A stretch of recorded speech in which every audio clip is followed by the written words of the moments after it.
Everyone, welcome back today in this video. हम देखने जा रहे हैं कि सेकंड ऑर्डर रिएक्शन होता क्या है।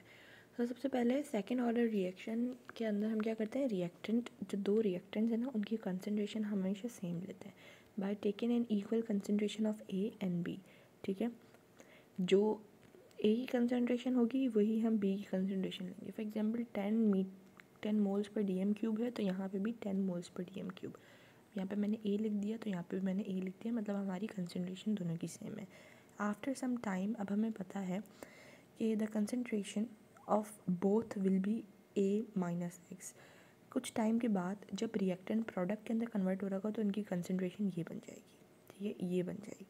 ऑलराइट, ना हमें पता है कि हमने ये वाली जो टर्म है ये हमने बार बार हर वीडियो के अंदर देखी है कि टाइम ज़ीरो होगा, टाइम मतलब रिएक्शन शुरू ही नहीं होगा तो हमारे पास प्रोडक्ट ज़ीरो होगा और हमारे पास जो रिएक्टेंट्स होंगे ना वो वैसे के वैसे ही होंगे। लेकिन कुछ टाइम के बाद टाइम टी हो जाएगा तो हमारे पास प्रोडक्ट एक्स आ जाएगा और हमारे पास रिएक्टेंट की कंसंट्रेशन कुछ ऐसी हो जाएगी।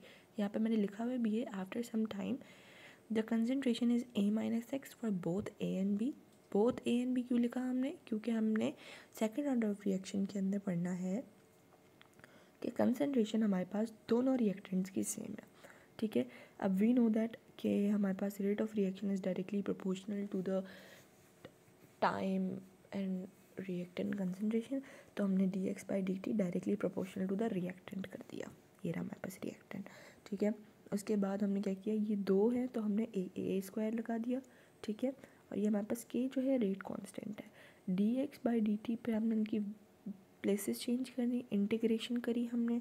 ठीक है, इंटीग्रेशन करने के बाद हमारे पास ये डेरिवेटिव आया और हमारे पास ये इंटीग्रेशन आई। ठीक है, अब हमने क्या किया, 1/a माइनस एक्स और kt, ये d और ये जो d है और ये इंटीग्रेशन है ये कैंसिल हुआ एक दूसरे से और हमारे पास कैंसिल होने के बाद हमारे पास एक कांस्टेंट आया, दिस इज़ c।